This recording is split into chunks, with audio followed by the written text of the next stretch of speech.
All right, good afternoon, everybody, and welcome to this week's AdvocateHub class. In today's class, we're going to talk about kickstarting your community. So some tips and best practices about how you can get your community going in your AdvocateHub. And today, your teacher is Don, your support magician, but today I am pretending to be a community guru in this class. And so this class is going to be a little bit different than normal. Normally I would have a whole lesson plan for you, but today I am making the class directed by you. So if you completed the challenge in VIP, which asks for your questions about the topic, your question will probably be answered today. So I grouped the questions into themes so that I'll ask the question and then I'll answer those questions in depth. And at the end, if you have some additional questions, you can ask those at that time, because I'll be bringing on one of our product managers who's in charge of community to also answer questions. So hold those until the end in probably about 15 or 20 minutes, and then you can ask your question. So the first question came from Lyle. And Lyle's question is this. So he wants to know what are some best practices around startup in terms of whether or not we should pre-populate the community with topics. So basically this question is, should we have content in the community to start out with? And I would say the answer is yes. But specifically, what kind of content should we start out with? And kind of a good idea is introduction to your community. So make an introduction post talking about what your community is, and also maybe some badges that you can earn while contributing to the community. And I'll talk a little bit later about what kind of badges people can earn by contributing to the community. And so we can actually make this community introduction a sticky topic by pinning it. So recently, I think it was last week, we came out with this new feature called pinning. And beneath, at the very bottom of the topic, just beneath the text, you can see a little pin. Let me highlight that here for you. And if you click on that pin, that topic will always be at the top. So since this is one of the first things you want people to read, I would stick your community introduction to the top. And so we'll talk a little bit later about who has the rights to pin and stuff like that. But yeah, so let's start out by having a community introduction, telling what your community is about, and then pin that to the top. So next, another kind of starter topic you might want to start with is introduction to yourself.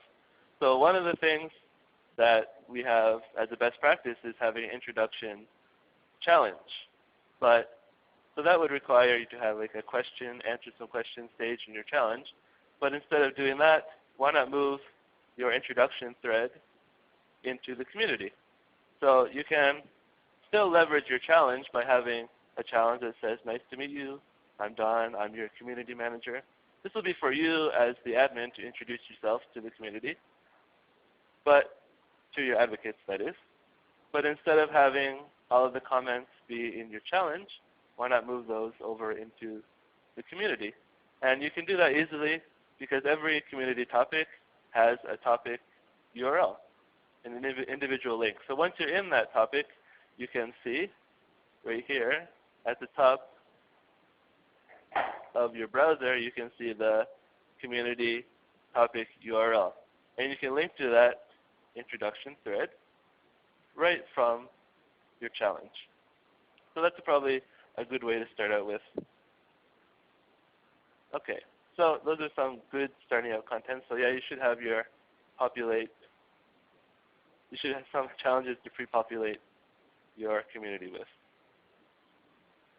Okay, so this kind of leads into the next question, which Heather asked, how do you jumpstart advocate engagement in your brand new community? So when you go in to your community, it will be empty. There will be no topics, and we don't really want advocates to go in there and see a ghost town. We want to have some activity in there already.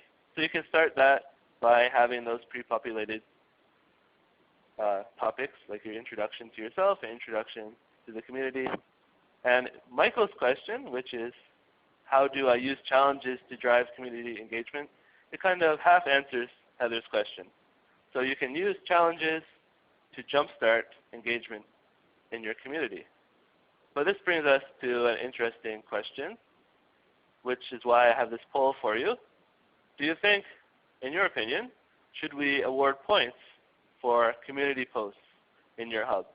So if someone finishes a challenge, which is posted in the community, do you think we should award them points? So I'll just give you a minute here to tell me whether you agree or disagree. Do you think community posts should be natural and organic, or do you think that we should award points for that? So just choose your answer here.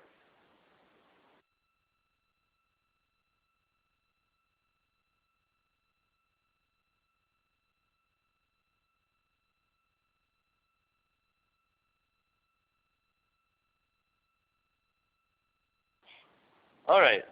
So I see we have a few answers here, but I guess in general, people are saying agree, strongly agree. We have a couple neutral people, and only one disagree. So I guess we have a generally favorable view towards giving people points for posting in your hub's community. So that's interesting to know. I think most people had a chance to answer now. Okay, good. So since you agree we should give people points, what kind of challenges should we use to direct people to the community? And so here's an example. So next month, or not next month, I guess it's in March, we have this amazing AdvocateHub conference coming up that Influitive is putting on. And in your hub, in our hub, in VIP, we have a challenge which is meant to promote this AdvocateHub. So we have people sharing this link to AdvocateHub on their social media.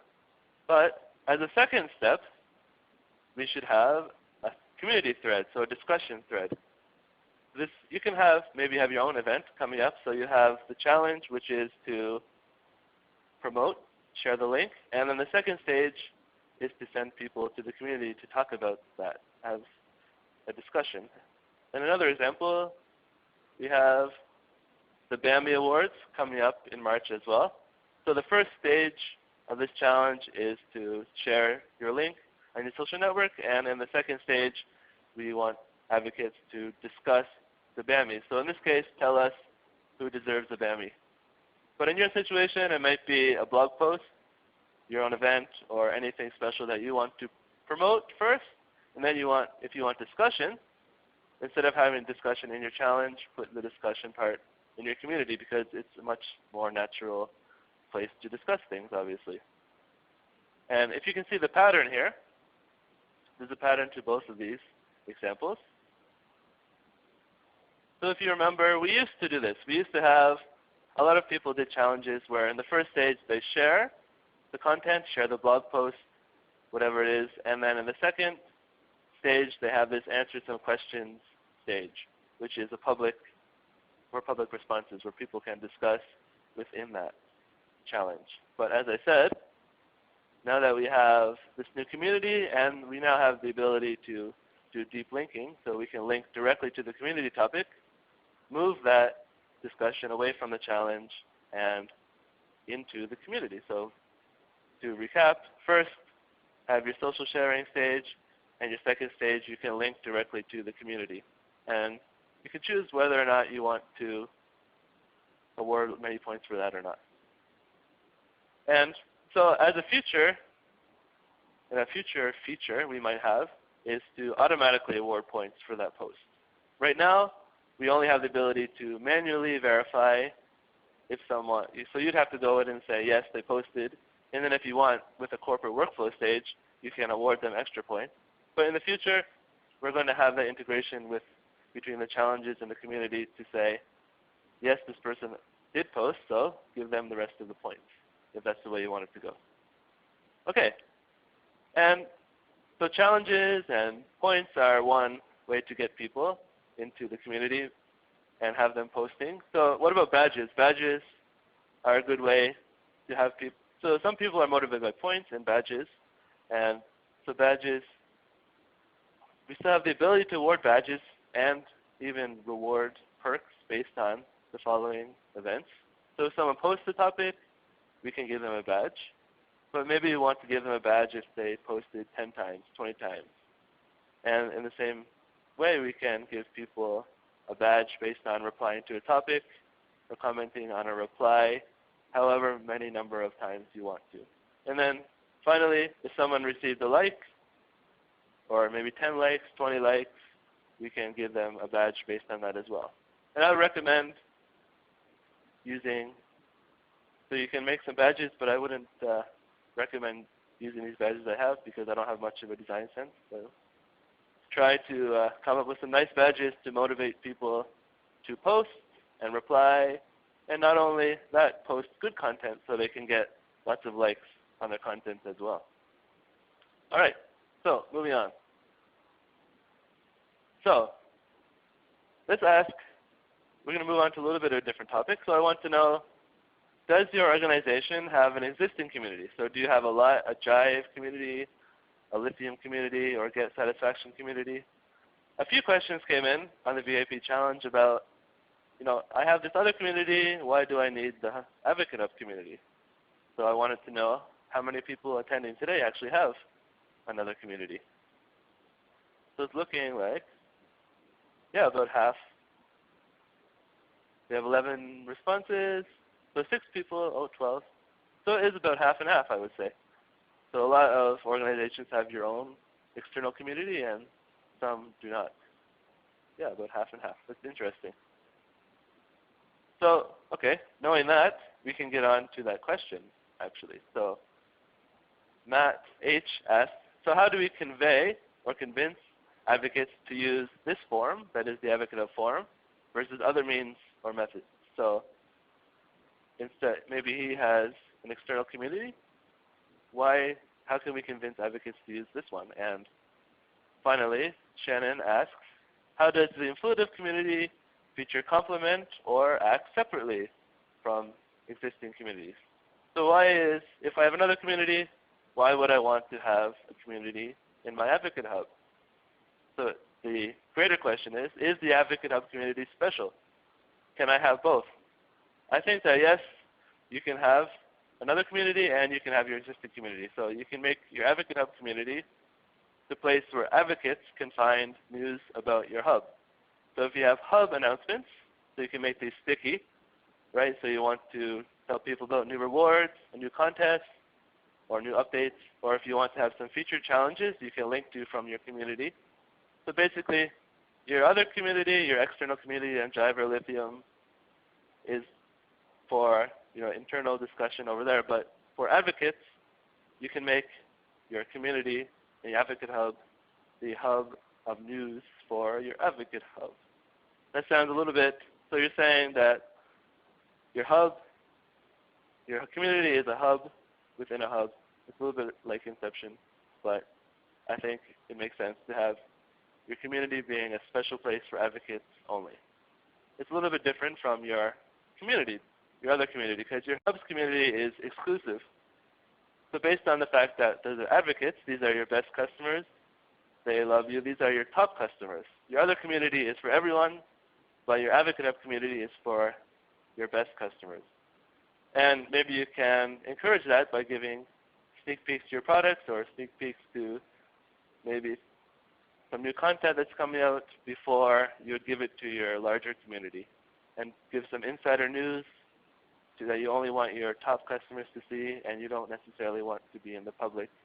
So these are a couple ways that you can make your AdvocateHub community seem special. All right, moving along. So nearing this question asks, so what if an advocate posts a topic and doesn't get a response? Should we remove it? Tasman asked this, and Johanna asked a similar question. How do we deal with posts where no one answers?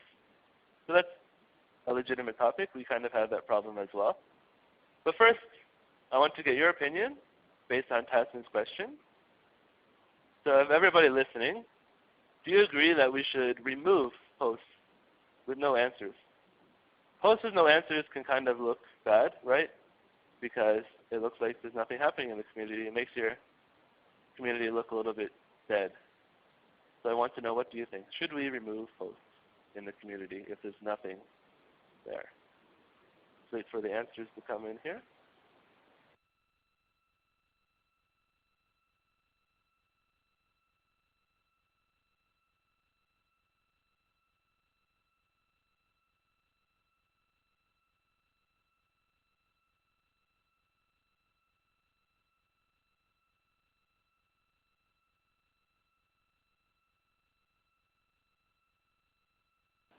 All right.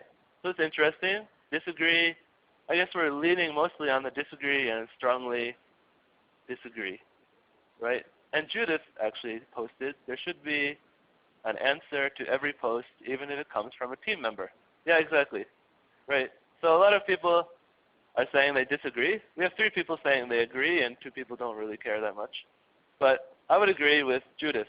We don't really want to remove the post. There should always be an answer to the post, even if it comes from a team member. So basically, I want to strike that last part out. Should we remove the post? And I think everybody agrees, or most people except for 3 agree, we probably shouldn't remove the post. So I guess that means, what can you do? If you have this post, nobody answered it, what can we do? Well, you could always answer it yourself. But that only goes so far. If it's always you being the only one answering, that's not very interesting for your advocates. So what I try to do myself is encourage other people in my company to post as well. So maybe you want the relevant people. If it's a support-related question, you want support to respond, or a product feature-related question, you want people from product to respond, and maybe their customer success manager can respond as well. But the point is, someone should respond, and it doesn't always have to be you. It can be from other people in your company. And so there's one last way that we also would suggest, what I call a sneaky challenge. So this is a challenge that is targeted to people, but the person who posted it can't see that challenge. So maybe you want to identify an advocate or a group of advocates who would be best able to respond to that question. So, and then you can link to that topic from the challenge.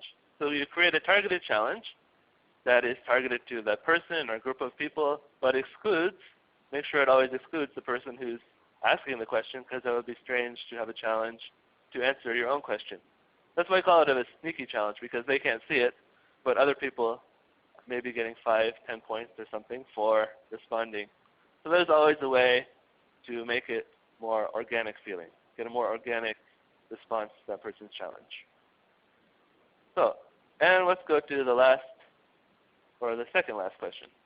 So how do you delicately handle negative feedback, if any, and how to best handle negative comments in the community? So that comes from Kimberly and Johanna. I think this is a little bit similar. So first, of course, you should never delete it.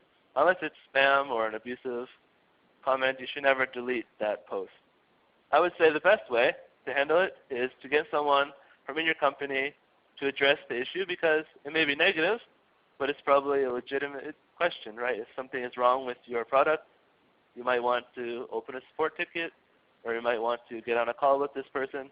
But you should always address the issue head on, whether that means getting someone from your product team to take that feedback and to have a call with that person so that they feel like they're being listened to, right? And you'll also find probably that your advocates will swarm in and take over, and they might help out. So they might get a lot of positive feedback from other advocates as well, so it might help this person who initially had a bad experience to kind of turn around. And as this is a very subjective topic, and I'm not an expert by no means, I created a thread in VIP, which if you go to that URL, bit.ly/negative threads, that will bring you directly to the VIP topic, where I hope that everybody who's watching today can kind of give their opinion on what should be done with negative comments. Because, as I said, I'm not the expert, and everybody has their own idea of how we should handle it. So please head over there and post your opinions. Which brings us to the last question. And this is more of a technical thing. A couple of people asked, what are the different rights that admins and advocates have? And so that's what Irene asked. And then Kimberly asked, do we have the ability to hide or delete comments or threads? So quickly, I'm going to show you a table of the two different rights that people have. So admins have the ability to edit any topic, reply, or comment. And also they can delete any topic, reply, or comment. And finally, they can pin any topic. So advocates can't pin topics, actually. And the only thing advocates can really do is edit their own topic, reply, or comment.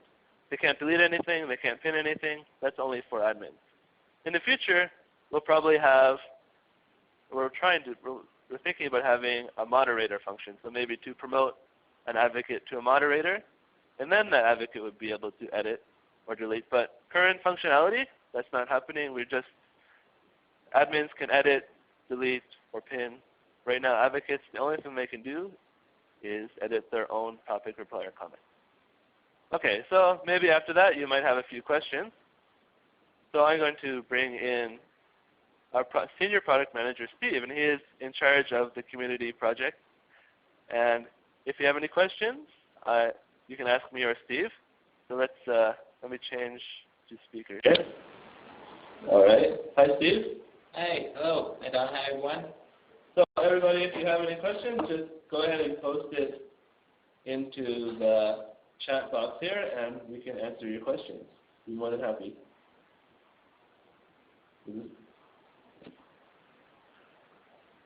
Okay. Make sure. All right. I guess a little quiet, so I'll move this closer here. Okay.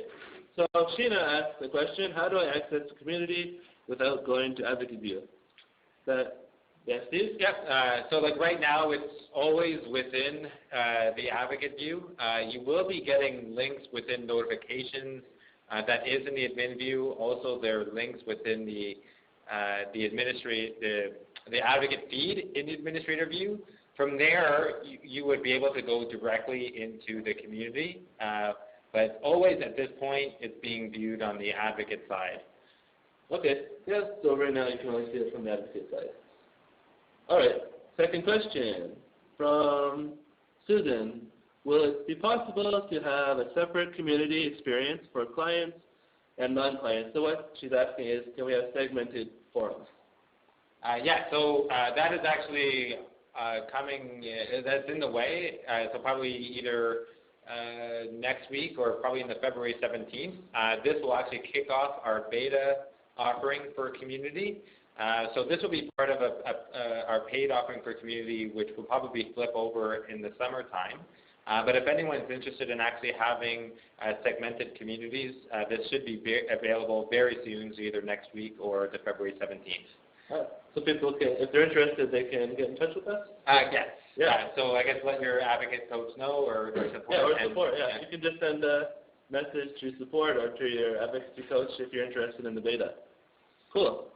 All right, Mike has a question. Are we able to get notifications of community activity?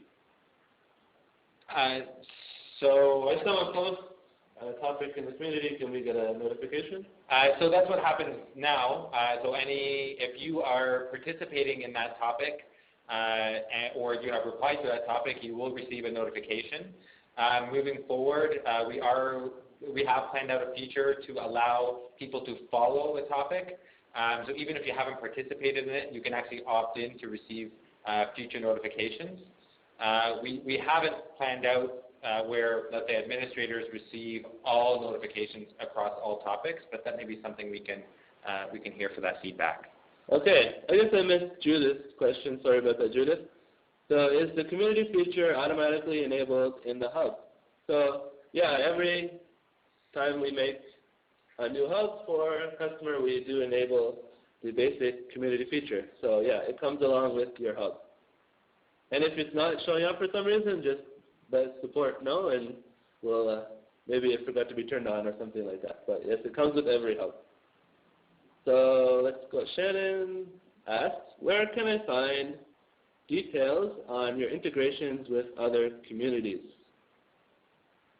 So I'd love to connect the gamification experience between our Lithium community and AdvocateHub, so that once users in the community get to a certain level, they're invited into our AdvocateHub. Yes, that's definitely amongst our vision, amongst the product team. So we really haven't gone through an integration yet, but there's definitely some plans to integrate with the driver lithiums to collect all the activity and to reward them similarly to the community that we just discussed. So that will be probably a good discussion where we can talk to our other product manager who has that on their roadmap. Yeah, we can talk to our integrations product manager to see where that is along in the roadmap. That's a great question. And Tasman asks, is it possible to export community comments? I think not right now, right? Not right now. That could be a chore that developers can actually do, but this is something that I'll definitely make note of. Right. So there's no way to do it at the moment. And let's see, did I miss anything? No, I think. Any other? Oh, let's see. Okay, good. So yeah, Shannon, definitely we will take that into consideration and talk to our product managers. And it looks like there is no other questions.